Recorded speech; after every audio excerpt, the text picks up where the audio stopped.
अस्सलामुअलैकुम crime update में लियाकत तुसी वेख रहे हो मेरे यूट्यूब चैनल।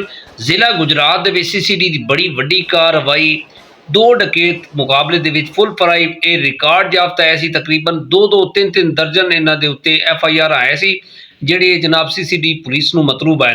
और दो जिला दी अपडेट उत्थे मनशियात फरोश जख्मी हालत विच पुलिस दे हत्थे चढ़े ने। मुकम्मल तफसील दे नाल डिस्कस करांगे। साडे चैनल सब्सक्राइब करो, बैल आइकन बटन नूं प्रेस करो और वीडियो नूं शेयर करो। तकरीबन 2 महीनों के विच ना सीसीडी पुलिस ने बड़िया वड्डियां कार्रवाइयां कीतियां ने और बड़े वड्डे गैंग जिहड़े ने उन्होंने कैफे किरदार तक पहुँचाया है।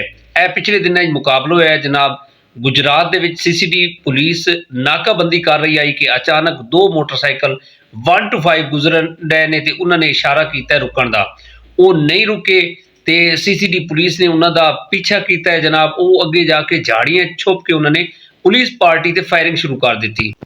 फायरिंग काफ़ी देर रही है जनाब। फिर बाद दे विच अचानक फायरिंग रुकी है ना ते पुलिस ने सर्च ऑपरेशन किया है ते 2 जिहड़े डकैत जख्मी हालत विच वो पकड़े गए ने। 2 डकैत जख्मी हालत विच पाए गए ने जनाब। जिहड़ी उन्हां दी शनाख्त हुई है ना वो कुछ इस तरह है जनाब। बाज़ दे विच इन्हां दी हलाकत हो गई सी।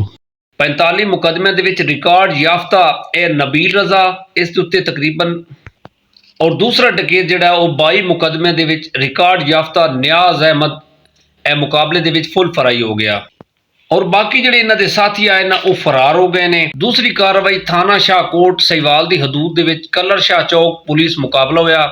उत्ते जनाब बदनाम जमाना मनशियात फरोश जफर इकबाल उर्फ जफरी सिकना 21/14 LA अपने साथियों की फायरिंग के नाल जख्मी हालत दे विच गिरफ्तार हो गया है।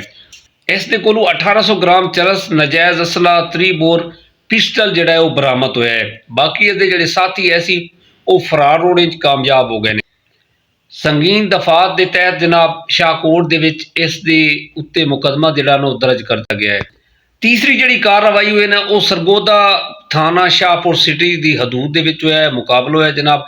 दौरान नाकाबंदी ये जंग रोड पैंदा सी शाहपुर नूं ते उत्थे नाकाबंदी कर रही थी पुलिस के अचानक जनाब 2 मोटरसाइकिलों ते सवार सन 3 लोग। मोटरसाइकिल गुजरन की कोशिश की है, पुलिस ने उसनूं रोके है लेकिन वो नहीं रोके। उन्होंने पुलिस ते फायरिंग की है या हवाई फायरिंग की है। इस तरह महसूस होया कि पुलिस पार्टी ते फायरिंग हुई है। पुलिस पार्टी ने इन्हां दा जिहड़ा ना पीछा किया है ते जाके कमान दे विच जाके छुप गए ने।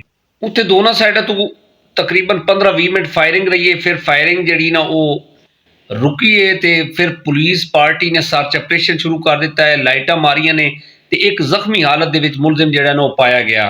इसकी जिहड़ी शनाख्त हुई है ना वो तैमूर एहसन उर्फ शन्नू शाह दे नां ते हुई है, जिहड़ा संगीन जराइम दे विच जनाब मुलविस आ और ये काफ़ी अरसे तो जनाब ये मनशियात फरोशी कर रहा। जी दोस्तों, अल्हम्दुलिल्लाह सीसीडी और पंजाब पुलिस मनशियात के खिलाफ बड़ा एक्शन लै रही है और कई ऐसी जगह ते जनाब जिहड़े जराइम पेशा अफराद हैं, मनशियात फरोश हैं, उन्होंने गिरफ्तार कर रही है और उन्होंने खिलाफ सख्त कार्रवाई कर रही है।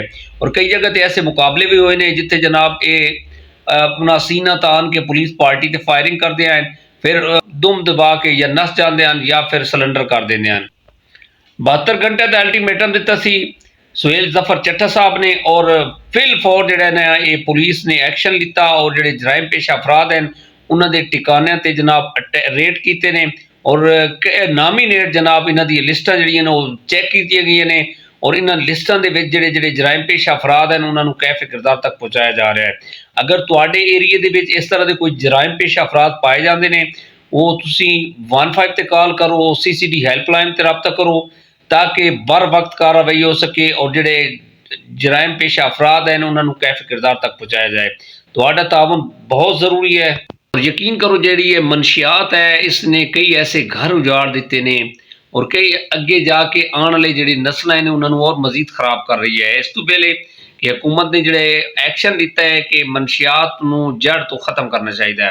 इसे पैगाम के नाल सानू इजाजत दो। अपना ढेर सारा ख्याल रखा है। कमेंट दे विच सीसीडी और पंजाब पुलिस के बारे राय लाजमी देना। खुदा हाफिज़।